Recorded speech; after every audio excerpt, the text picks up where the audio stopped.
Welcome to the Get In podcast, where we explore the human body and the experience of living fully in relationship with your body on the mat of life. Wow, think about that. Living on the mat of life, mastering that art.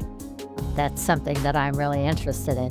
I'm your host, Debbie Rosas. I'm founder and creator of the NIA Technique. It's an international body and life movement practice that has been transforming people's lives since 1983. One of the first to look at the martial arts and say, you know what, there's a lot of wisdom there. What can I bring into a movement art practice that will allow somebody to move better functionally and really intelligently? Today's conversation, well, it's kind of about that. It's about something that is powerful and deeply needed in our world right now. At least I think so. How do we meet conflict within ourselves and within others? How do we protect ourselves, right? How do we move on the mat of life when there's so much imbalance and chaos going on? So what if instead of resisting, we could blend?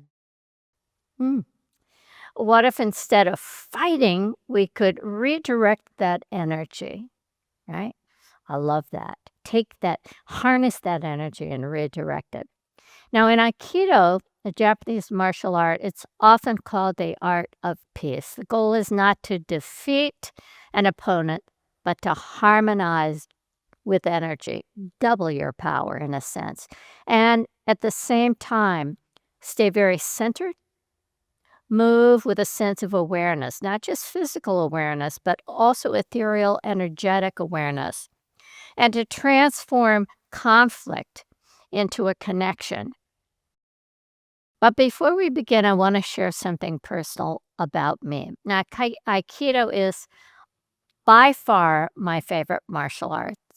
I studied Taekwondo, Tai Chi, Aikido, but Aikido, it is my favorite for many reasons. I studied at the Mount Tamalpais dojo in Marin County, California. I had amazing teachers, Wendy Palmer, George Leonard, and Richard Heckler.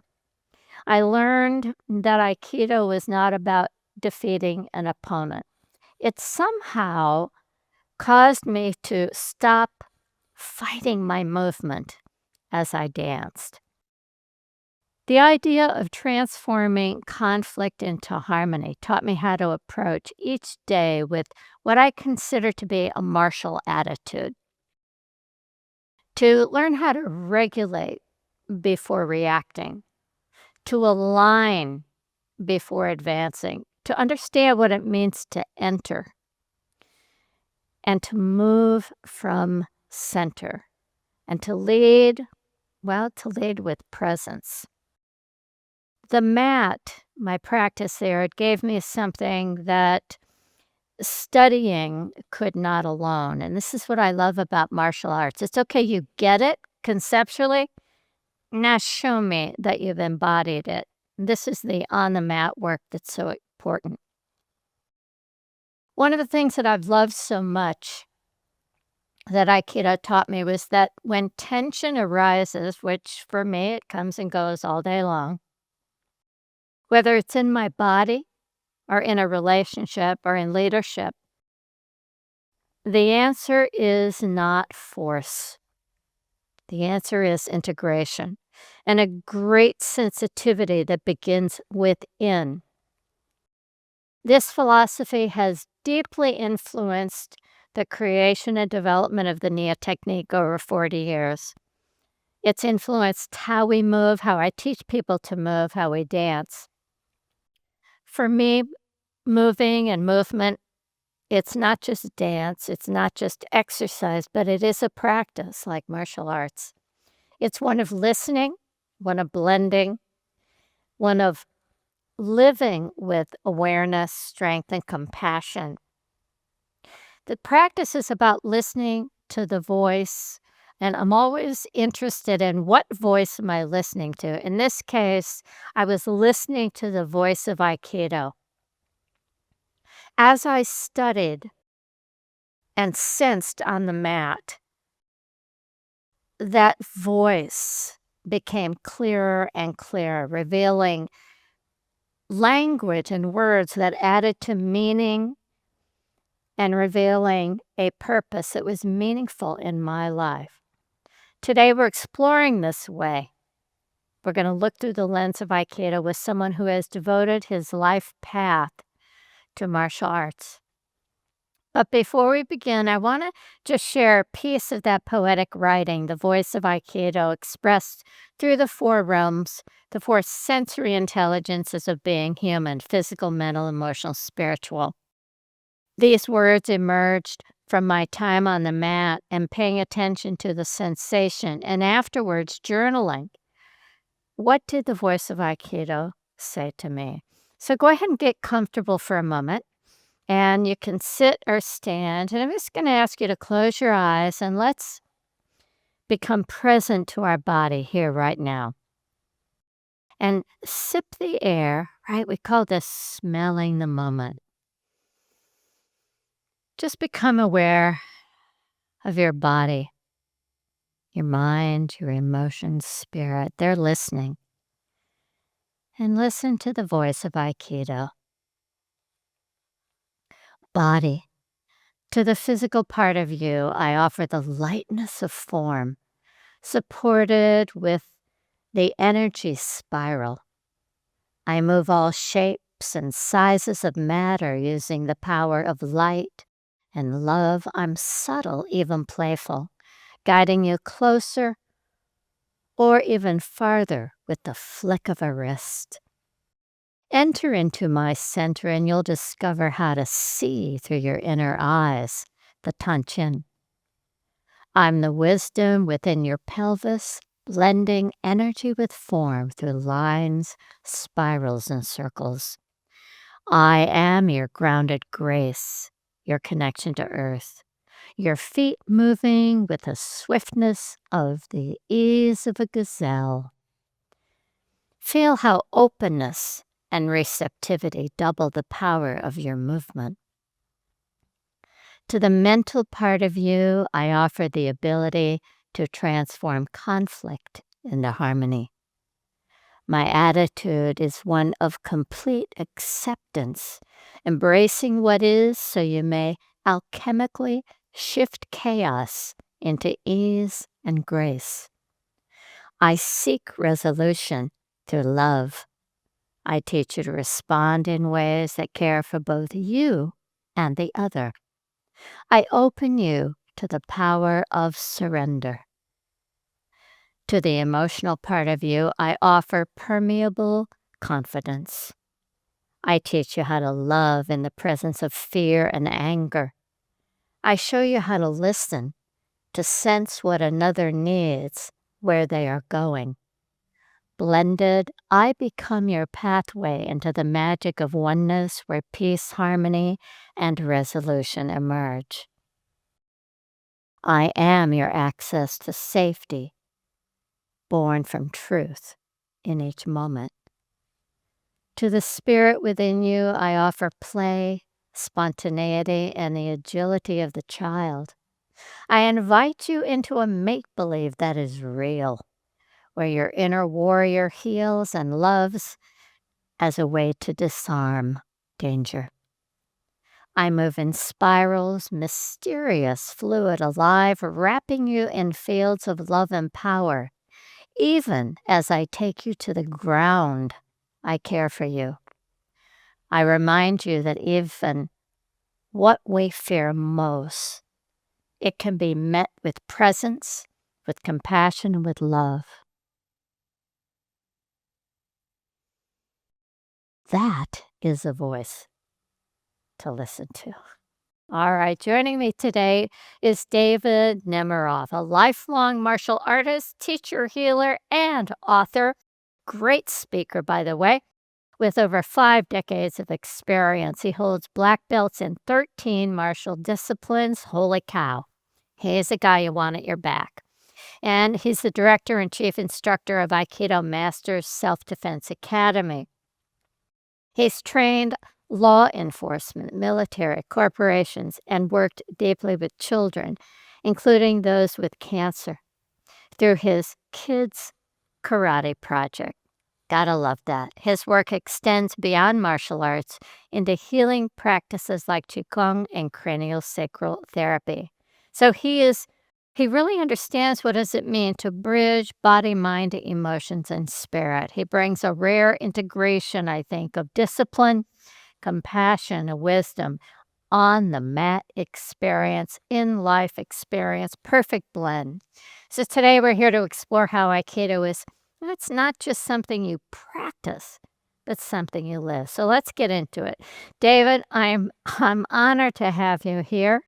Your life's work, it really reflects such a deep commitment, not just to martial arts, but to helping people find strength and healing and harmony within themselves. David, how do you describe this passion that you have for martial arts? Where does it come from? Well, I started, martial arts at the age of 7, and I think, when I started, I was a very introverted, um, short, skinny, nerdy kid. I didn't have much confidence, and I really didn't know my place in the world, and so. Um, when I started growing up, I had a cousin who was very much into the martial arts, and he would take me into the basement and actually test his moves out on me. And I Good was guinea pig. yeah, and I saw the power in that and what he was doing, and so it intrigued me. And he was kind of the impetus for starting martial arts, and move forward a little bit. And I had a friend who we would go to a religion class together, and afterwards he would go to an Aikido dojo, and he kept inviting me in and saying, "Why don't you come, try Aikido?" And eventually I said yes, and that was kind of the doorway into Aikido. But I think the passion comes from the transformation that I saw from a young age, that what it was doing for me, and helping me through so that I could become the person that I am today. Wow. I love, first of all, I think there's something in us, it's a GPS system, right? That somehow, particularly we're in that purity of beginner's mind of a child, we know we need something. And the universe somehow leads us down a path and points us to something that we don't quite understand. Where is it going to fit in our life?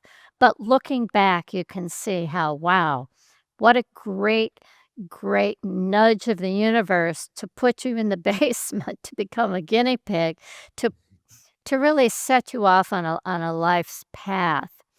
And that life's path, you mentioned something that I think is what interests me about martial arts, and that is the spirituality, the spiritual nature that is part of, I find, most ancient systems. What was it about that touched you personally? Was it all of a sudden having an alignment with a god, a force? What was it?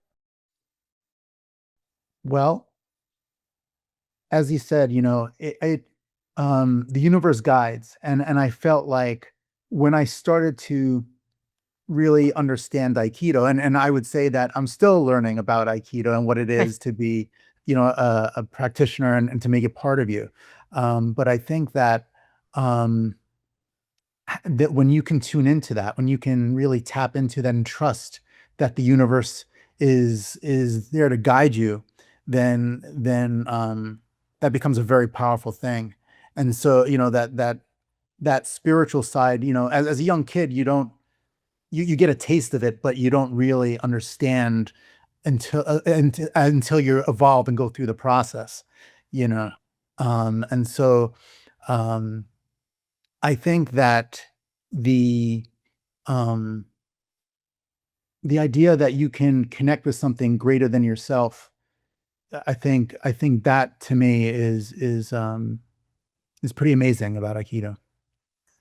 And I find that movement for many people, any kind of movement does that. If they even just go out for a walk outside and all of a sudden there's this sensation.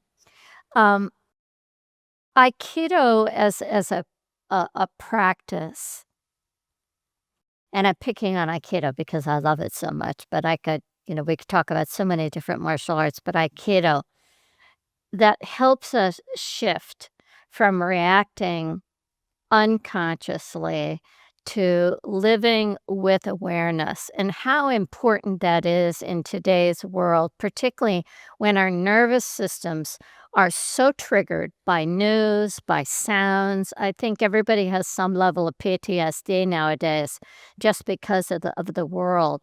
So learning how to support regulation, to support emotional balance, not just on the mat, but in life. How has Aikido in relationship to other martial arts, has it somehow done this differently, or they pretty much all do it the same way? No, they're different. I think that the mindset of Aikido is different. As you said earlier, it's not about dominating others. It's about, learning how to control and center yourself. Whereas other martial arts have a little bit more aggressive mentality, I think. Um, and you know, as someone who's studied many different martial arts, I will say that there's a place for that. But I like the idea that Aikido doesn't promote conflict. Not that other martial arts do per se, but I feel like it really focuses on making the connection and utilizing things and transforming things into a more positive way. There's a practice, as you know, in Aikido called Tenkan. Tenkan means, from a basic standpoint, it's to turn. It's a turn. However, it also means to transform. And so when you're practicing Aikido and you Tenkan, you turn and you take someone's energy, you transform it into something that is collaborative. Yeah, I can remember I'm gonna say probably for about the first 9 months of studying Aikido, I would come home for practice on Friday nights, and I'd be so nauseous from the turning and the rolling and the spinning, and I realized that the fluid in my inner ear had become so stagnant, stuck, that it wasn't used to moving. And, in Nia, we say through movement we find health, right? We establish balance and homeostasis through movement. And eventually, my body got used to the turning. And I made it a conscious act to make sure on the dance floor in Nia to get people to turn. And it's interesting how linear we are in our life. We drive, we turn. Instead of turning, head leads, body follows, we turn our whole body to look somewhere, right? And so this lack of awareness of space and where we are in space and how to move in space and through space is something that I find is so beautiful in the Aikido practice, to not go straight on, but as you said, to go around, to blend with. Would you say that that practice of blending, has it helped you in your other martial art practice, as you say, that maybe are more conflict direct oriented? Oh, definitely. I've seen how moving with structural alignment is more powerful. And so, yeah, I find, although I'm a purist, and so I keep all my arts separately, like I don't mix things together. But of course, when you learn how to move with confidence, and you learn how to align structurally, that's going to translate into everything that you do, not just the martial arts. Absolutely.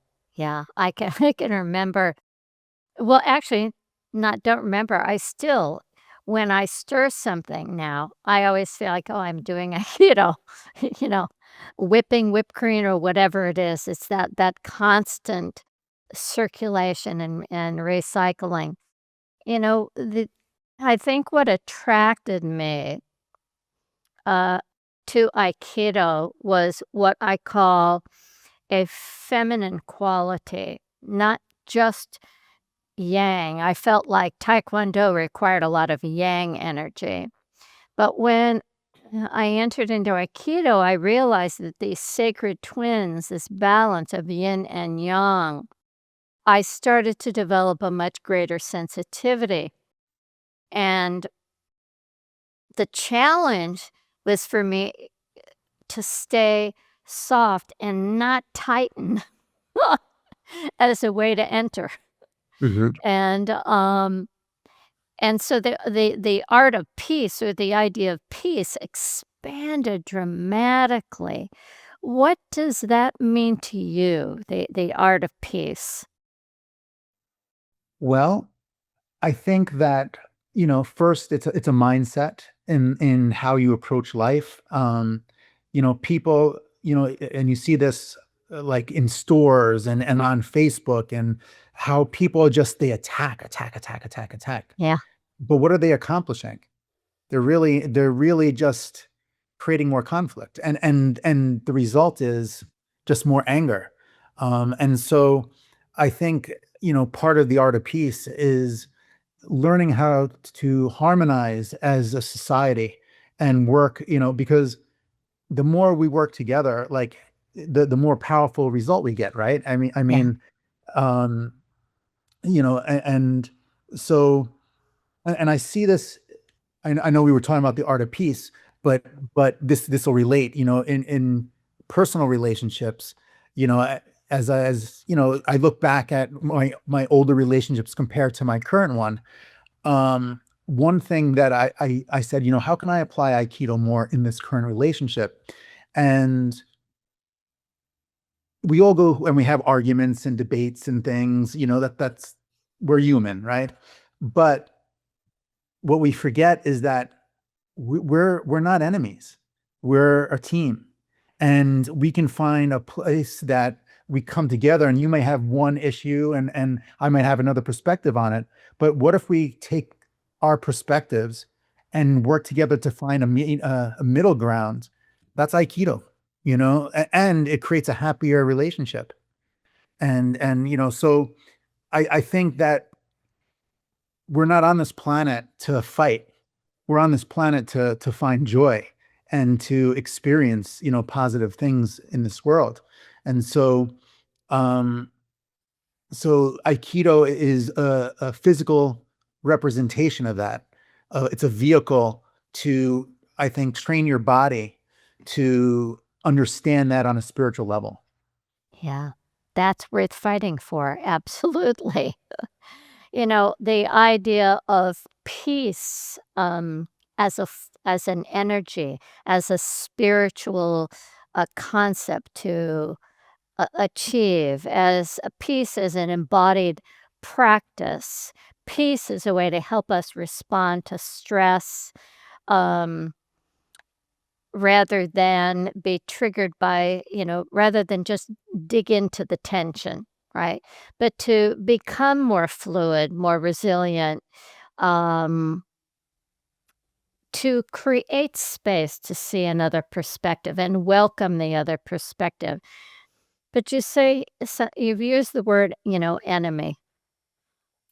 Unfortunately, I do believe that some of us do have enemies. I think that not everybody is in that utopia that you just expressed, that, "Ooh, I would love it," right? How do you deal with enemies? Well, you know, that's a interesting question. besides knocking them out sometimes. Yeah, well, it depends, so, Uh, um, so how do I deal with enemies? The first thing that I would say is, and Aikido has helped me with this, is know who you are. You know, if you know who you are and you are present in that power, then a lot of stuff doesn't have to bother you. Like I think about when you're a child and you're being bullied. I was bullied as a kid.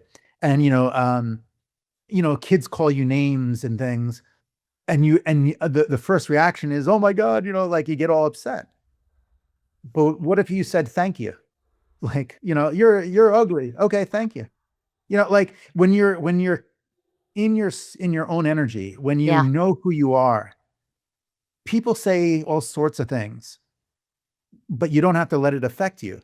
It's like the eye of a tornado. There's things spinning all around you, thrown at you, debris and, all sorts of things. But the eye of the tornado is centered. It's calm.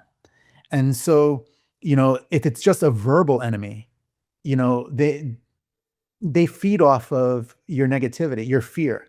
And so if you are confident in who you are, the enemy looks for a different target to focus on because they're not getting what they want. From a more physical standpoint, if the enemy is trying to assault you, then you have to do something. And I in my one of my books, I wrote about restoring the balance. What does that mean? Because I think martial arts, Aikido especially, is about restoring the balance. So what does that mean? That means that whatever the threat is, that may be, whether it's a verbal or, you only need to do what you need to do to bring peace and bring your own, life back into calm. It may be that it's simply saying, I'm not okay with you doing that. Or if someone attacks you with a knife, let's just say, um, you do what you need to disarm them, and it may be simply blending, or it may be something um, a little bit more assertive, I'll say. And, and it may cause pain, but you don't do more than you need to do. If someone attacked with a knife and I disarm them, I don't need to like, go after yeah, them and right. stab them 20 times, right? Um, but and I'm going to go to an extreme here, but if someone had a gun and said they were going to kill you and your only way out was to take that life, then that's restoring the balance too. And I think that's a common misconception about Aikido. It's not just pacifist in, Right, right. it's about, you have the right to be who you are. You have the right to defend yourself and live in a safe environment without being threatened. And, you know, you never want to hurt anybody. You want to work towards positive resolution. Um, but living in New York City, that Right. as I did, you don't always have the option, when someone's trying to mug you to harmonize. So you can, but there's actually a really, not to go off topic, but there's a really good book called Verbal Judo. Oh, Um, I, okay. I don't know if you've ever read it, No, I have not. but it's a great book on verbal de-escalation that was used by law enforcement. He was a police officer, and he developed this, and it's very much in line with Aikido, in that um, learning how to de-escalate instead of always fighting back. You Yeah, know, and there's a water versus fire mentality in Aikido, which is right. The water extinguishes the fire, yeah, but an ocean wave is powerful enough to wear away a mountain. yeah, And part of the art of peace is being water, right? Is being adaptable and flowing, and and yielding, but also encompassing.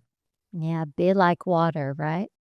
You know, um, the work of the Nia technique, everything is based on what we call the body's way. So we look at the design of the human body to understand the function, and we listen to that design, we observe it. And, when you talk about, pacifist, not being a pacifist. Well, the body is very, very good at not being passive because if its job is survival and it will do whatever it needs to do to protect itself and me, thank you, from invasion, right? For things that get out of balance. We want that. We want that kind of protection and active action, from our body. And as you said, there are moments and times when we need to make that decision without being afraid that we're, quote, not being nice or it's too forceful. The protecting of oneself to and to de-escalate. How does the body de-escalate stress, right? What does it do, right? And when we are in relationship with our body, we help facilitate what is primal and natural anyway. And I love how the idea of blending energy rather than resisting it is a way of how we can apply Aikido principles into everyday life and how we could work with our body to to support its adaptability and to support it in coming into a place of homeostasis. And I would imagine, I'm making this up, but I would imagine in working with kids that have cancer, you're very much attentive to that, to the body, to its needs, and a Aikido facilitating or martial arts facilitating a support system in some way? Yeah, well, I feel like um, what does is it gives them a sense of empowerment that they're not helpless Right. to the disease in their body. Yeah. And the mind is an amazing, powerful tool. And, you can make yourself sick with your mind or you can make yourself healthy with your mind. And I'm not saying that you can cure cancer by thinking about it, but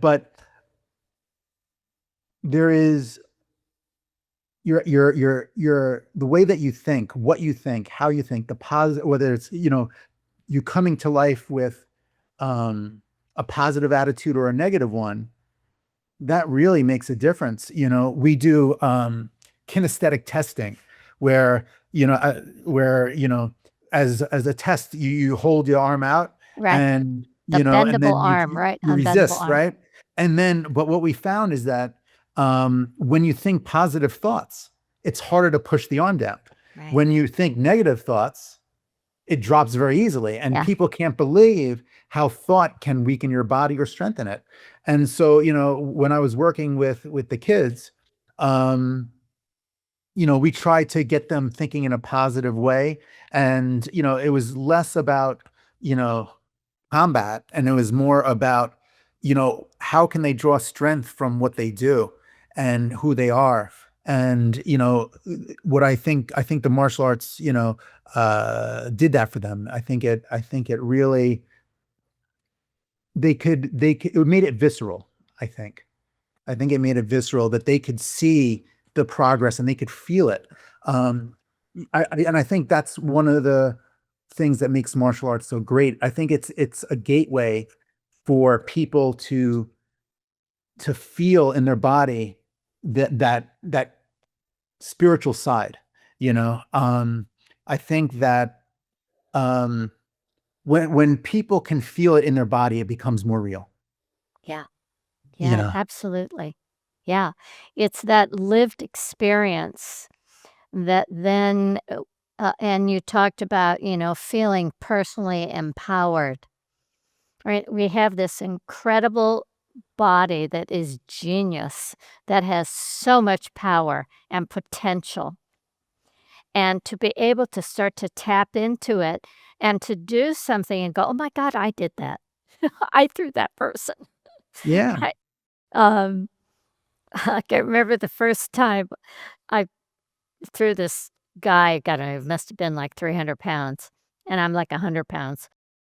And I can remember turning around and looking and just and staying because I wanted to own the fact that I did that. I didn't wanna, move away. I was like, "Oh my god, that was exhilarating." It was so exhilarating. It was a Mhm. turn on. It was everything.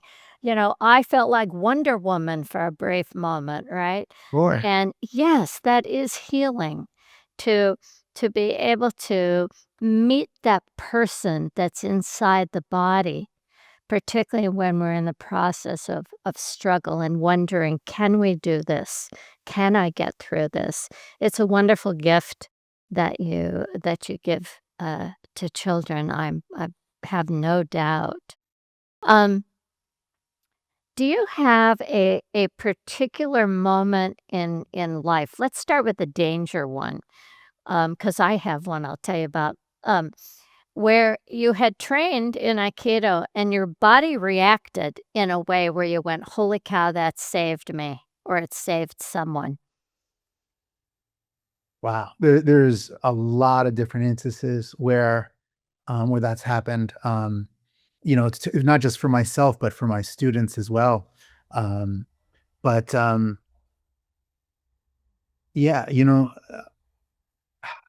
it's just there's so many that I can think of. But so I had a student that was a professional horseback rider, Okay. and um, she was she was riding the horse, and they were on a bridge. There was like 5 horses, and one horse bucked, and it caused all the horses to be thrown off, to be like go crazy. And so my student got thrown over the horse's head. She did a roll. She got up. Yes. Another horse tried to kick her, and she blocked and blended.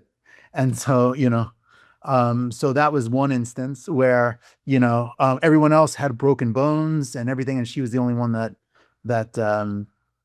didn't get injured. Yeah. Um, but I not too long ago, a few years ago, I was teaching class at my school, and this gentleman was outside, kind of looking around, um, and he comes. So I go out and I said, "Are you looking for the martial arts school?" And he says, "Yes." I said, "Oh, well, please come in." And so I said to him, "Are you interested in classes?" He says, "Yeah." I said, "Let me get a schedule for you."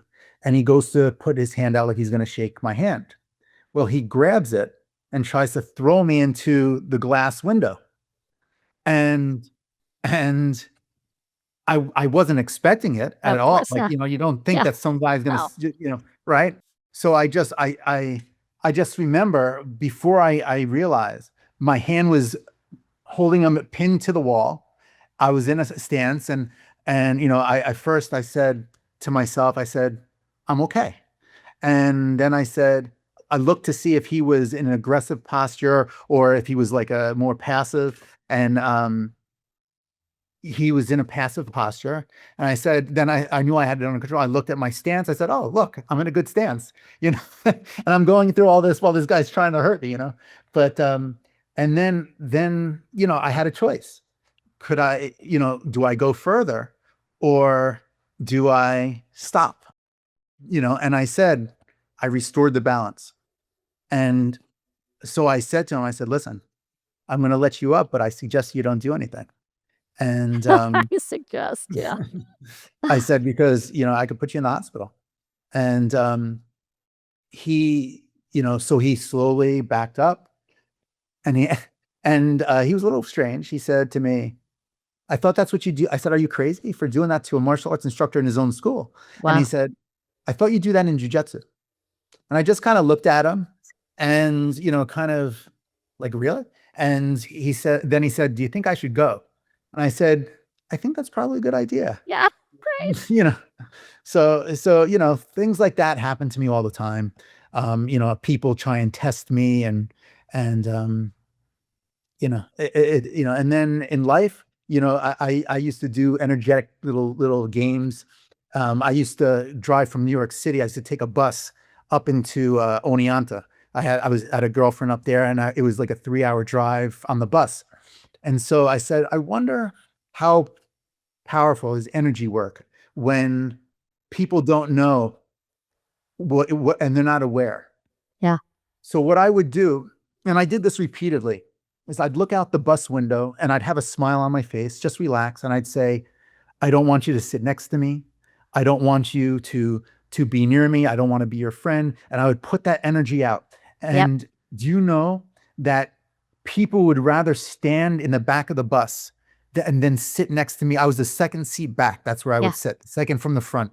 And I'd leave the aisle seat open. I'd be against, and I wouldn't say anything. I'd just smile, look out the window, and I'd put that energy out. And people would not sit next to me. But if I said to I looked out the window and I said, I want to be your friend. I want to get to know you. I'm accepting. And I put that energy out, that would be the first seat that filled up. Yeah. Even if there was ones around that were totally empty, you know? And Absolutely. so, the energy, what you put out really ripples and makes an effect on other people. You may not realize it.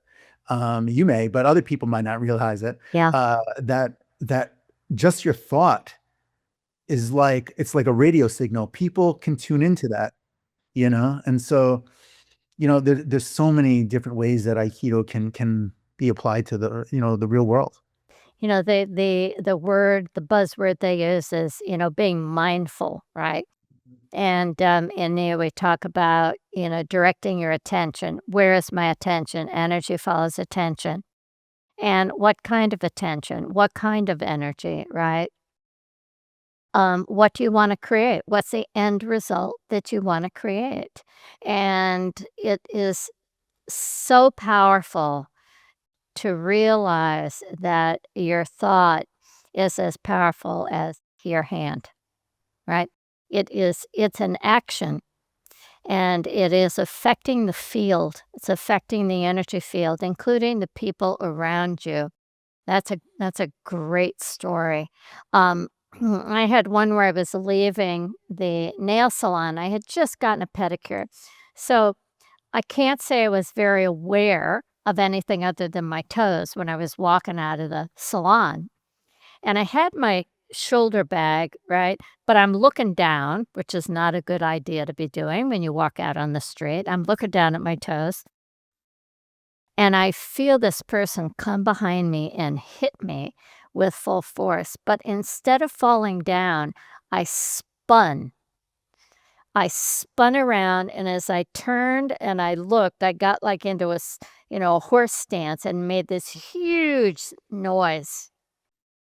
And the guy just, stood there like this, and he let go of my purse and he ran. And it was like, wow, that was training. That was that primal instinct that I had trained.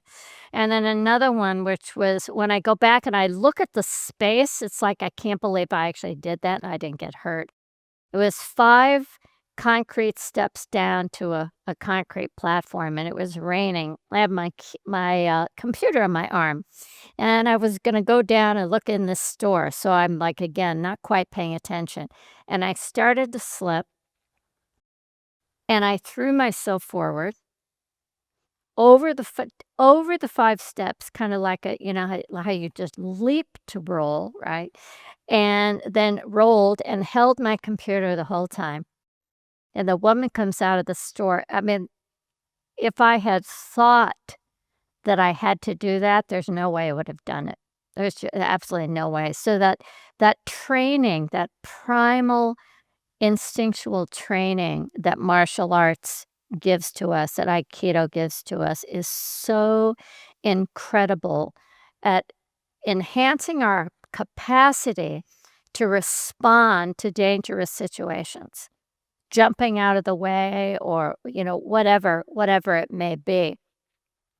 Um, when you think of moving from center,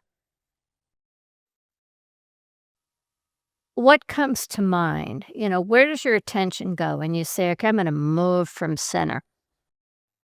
Well, we talk about in Aikido one point or hara, which is our energy center about 4 inches below our navel, right? So that's kind of in Aikido, as you know, where we kind of focus our energy. That is from an energetic standpoint where we store energy that we cultivate through like meditative practices. It's our source of power. So moving from center from a physical standpoint is that point. Um, but I also feel that moving from center is also an energetic presence, where we are calm, we are focused, we are aware of ourself and our relationship to our surroundings, and moving from a place of energetic intent. So Yeah, so it's that, where do I orient myself, right? Emotionally, as well as physically, and how do I orient myself? Whether it's through, imagery, the tension and imagining, an energy field. I call it the imagining you're in the center of a wagon wheel, spokes of, energy. Mhm. I love walking in New York City and turning that on and off. I absolutely love that activity because I'm walking and people are bumping into me and I'm bumping in, then I think I'm gonna turn my heart on, I'm gonna walk, and it's just like the waters part. Oh, yeah. It's so cool. That's that body intelligence that, um, I think martial arts teach, period, but Aikido specifically has taught me that my mind couldn't necessarily teach me, but my body intelligence, I'm able to witness it through practices. Do you have a favorite, Aikido practice that, it's like this is your go-to for the kids or for anybody? Well, do I have a favorite Aikido I love it all. Um, but I'll tell you, as much as we're talking about spirituality, I like I also like the martial aspect. So I like to get attacked, Uh-huh. and and I like to flow, and I like to, but I will say that I like to I like the feeling that when I get a technique right and it feels effortless, that moment where you are in tune and it's just like the people don't know how they got on the floor, and it's like, what just happened? And you just did it without resistance. And that point in the motion where, not necessarily seeing them crash, but when it's right in that moment where they're going, and it's that perfect flow. Yeah, That to me is what I love. yeah. So, It's exhilarating. It's absolutely, it's feeling the power of flow motion. yeah. Lots of work around flow motion, and that flow is not only essential for safety, but also for sustainable health, to find flow and how flow is so much associated to transformation, right? Whether we're transforming a conflict or anything, but that feeling, that exhilaration is fantastic. I always joke that, in Aikido, that, the 20-year technique, the two-step, looks so simple, right? But to practice it over and over and over and over. And I say for human beings, our 20-year technique is, can you learn to walk and let your heel lead? We have a movement in Nia called heel lead. So you don't drop your body weight, you actually lead with the heel and roll through the whole foot. And it's amazing how that natural, functional way of stepping can be such a challenge based on bad behavior, bad form. And, using the two-step, and turning and watching people basically master what does it mean to be vertical and upright human being again. right? And not look down and not look above, right? But to really be in that presence of verticalness. What's different about, or is there a difference in being vertical and mobile and in flow in Aikido versus Jiu-Jitsu? Or is there a difference? Oh yeah. So every art has its own flavor and approach, right? Um, what I will say is it is the way you connect with the other person. Okay. So in in Aikido, you're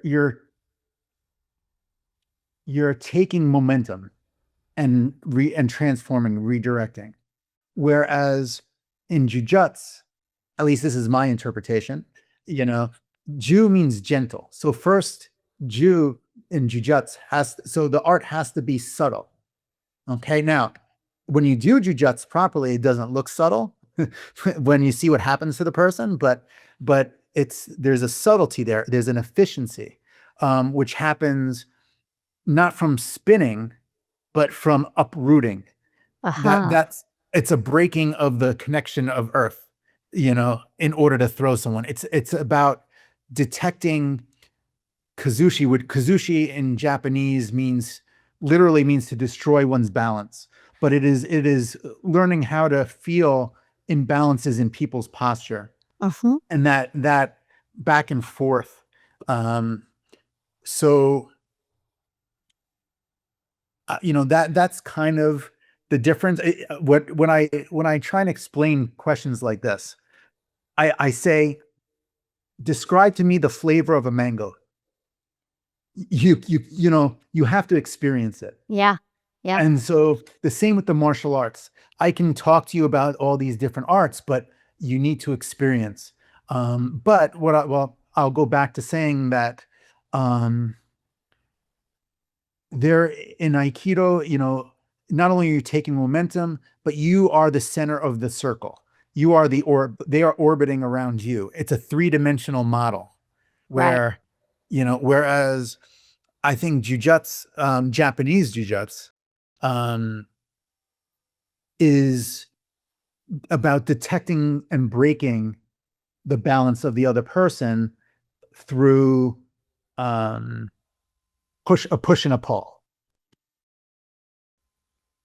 Yeah, it's very, very clear, the language is so important, as a teacher, right? To simplify what is so complex, and the idea of taking momentum and then your description of a 3D model, you are the center of that model, right? You become the center of that power of the model in comparison to jujitsu, where you're uprooting, as you said, and using push-pull, right, to break the control in a sense, or break the balance.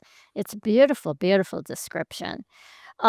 Both require, um, practice and confidence to activate the right amount of technique or force.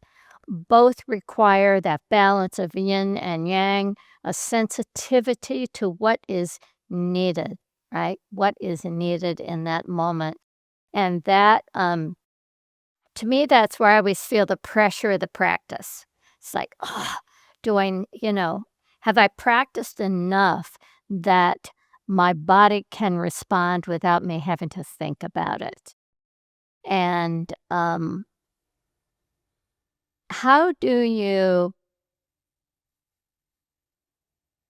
teach somebody to not turn away from the pressure, but to actually turn towards it? Yeah, that Yeah, I can remember many times looking at a technique and saying, "Oh man, that scares the I'm really scared, so now I'm contracted. I'm not gonna be able to be very functional." mhm. Yeah, well, in the dojo, I try and break things down in steps so that it's digestible, and it doesn't seem as scary. Yeah. And in my curriculum, it it builds on itself. So in the beginning, when you're a little bit less confident, the techniques are a little easier to accomplish.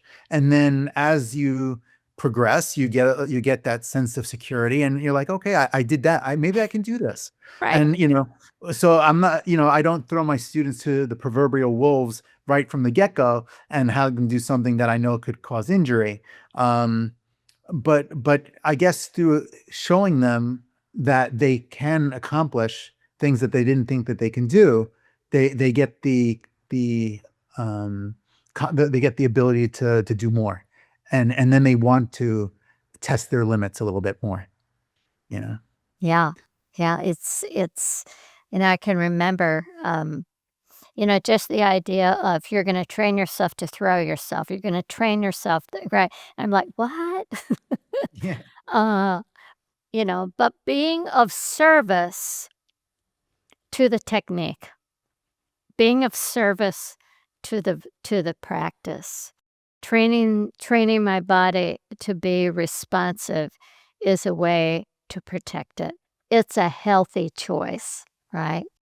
So yeah, And, and actually, I'm sorry to interject, but I just want to, so Aikido gets criticism um from a lot of the martial arts world, in that, oh, they're throwing themselves, they're not being forced to go. right. However, what they don't realize is that we go so we don't get injured, because if we don't kind of blend and comply, then we create injury.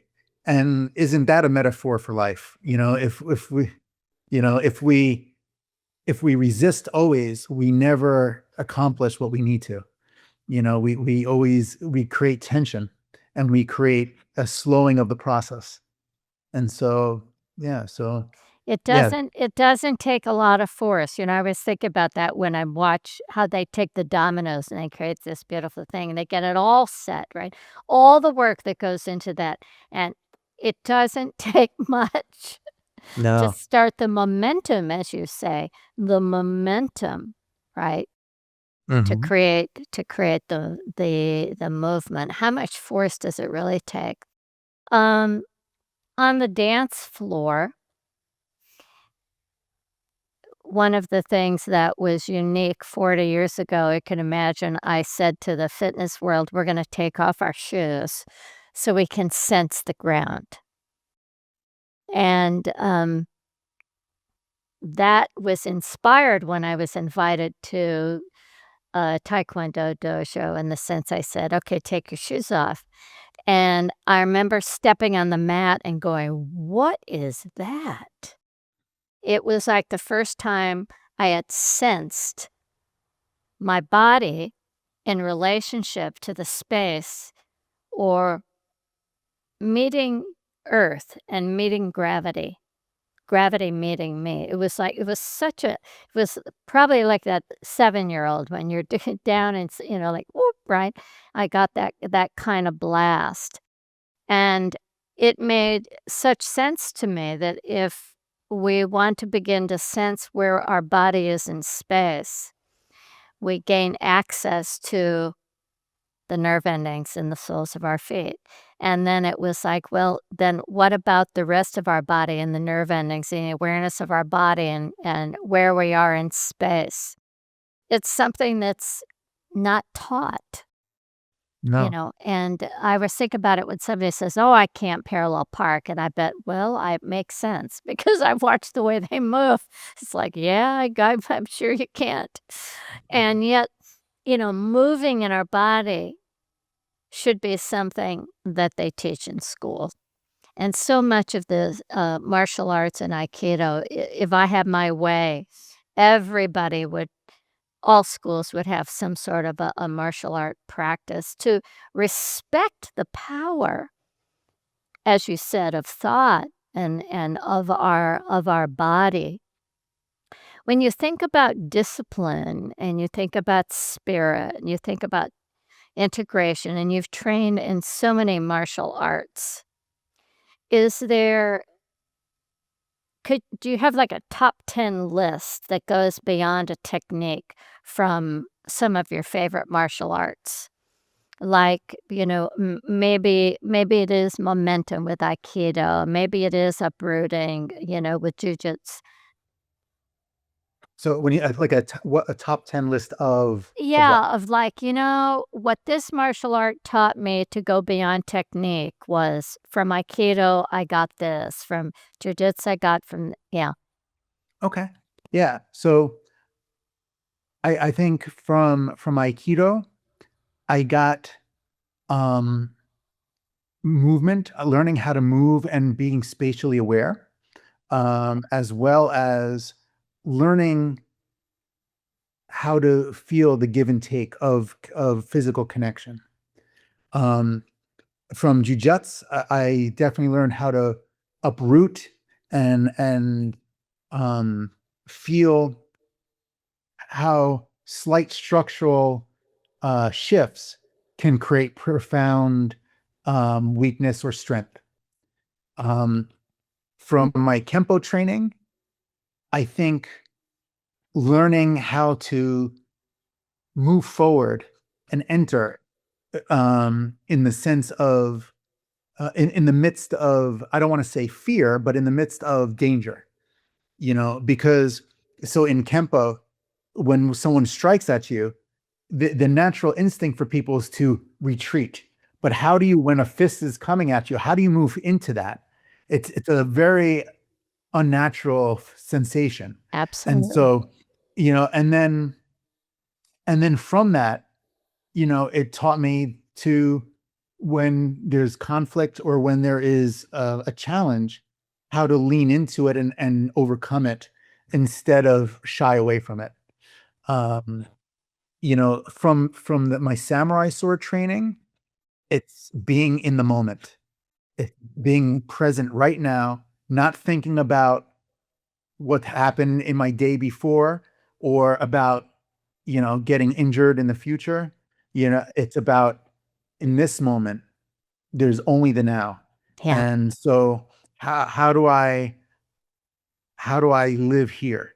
And how do I act from here as opposed to, oh my God, he might do this and then I'm going to do this, or he might do something else and I'm going to do this. It's like anxiety, so it taught me Mushin. Mushin is no-mindedness. Um, Mm, love you know, that. yeah. Um, so I don't know if I have 10, but those Those are are those are probably really good ones. Yeah, those are really good ones. My friend the other day was talking about how her son was getting ready to drive, and I said, "You tell him that this is weapons training because it is it's a weapon, right? And he's gonna be behind the wheel." And, there's something about having your hands connected to something that can do a tremendous amount of harm to yourself and to somebody else. That, as you say, brings your presence of awareness into now in a really heightened state. Yeah, into a and really even high. more so when you realize that you don't need the weapon. Yeah, right. Then I think it takes it to another level of how present you have to be, you know. Yeah, yeah, beautiful, beautiful. I love it. Well, um, I have thoroughly enjoyed this conversation in so many ways. And, I want to reflect on a couple of things that you've said, that with training, regardless of what kind of training, we can begin to learn how to move and become more spatially aware. Thank you, Aikido. Jiu-jitsu, we could learn to uproot and become aware of a subtle change can be profound, right, in balance. And I love what you said, David, about uh, no mindedness, right? This place of just complete uh, empty. Um, Maybe that's beginner's mind. I'm not sure, but I just love that emptiness, that moment of sheer silence. And the fact that, as you said, when we realize we don't need the weapon, right? That there's a strength that we have inside that responds with just the right amount of intent, not necessarily force. True power is not in resistance, but in our ability to stay centered, present, connected, and certainly trained. And most of us have not been trained in the art of living and moving in a body. Most of us have not been trained that life is not something we have to fight against. But just like the body, it's something that we need to learn to move with. We need to practice peace. We need to practice focus and intent. And when we do that, we won't just change how we move. We can change how we live and certainly how we communicate, I certainly hope. David, thanks so much for sharing your wisdom. If people want to get hold of you, how can they contact you? Through my website, karatelehighvalley.com, is probably the best way, or through Facebook. Okay, and how do you spell Lehigh? Karate Lehigh, Lehighh. H-I-G-H. Great, beautiful. Where you can find out more about the Nia Technique and me, Debbie Rosas at nianow.com, on social media at Nia Technique. And I invite you to enjoy movement, functional movement, flow. 2 weeks free on Nia On Demand. It's an opportunity to experience your body in motion, movement, artistry, devoted to brain and body fitness, health, and well-being. It's self-care for body and life. It's a place, a space to come home to your body, get to know your body in relationship with your body. It is brain and body intelligence. It is that primal wisdom awakening that lives within you. And to all of you listening, thanks so much for being here. Until next time, keep listening to your body and sensations. Keep moving. Keep trusting that there is incredible wisdom that lives inside your body, and you might consider checking out an Aikido class, right? Thanks for being here. Don't forget, this is absolutely our time to get in. I'm Debbie Rosas, and I'll see you next time.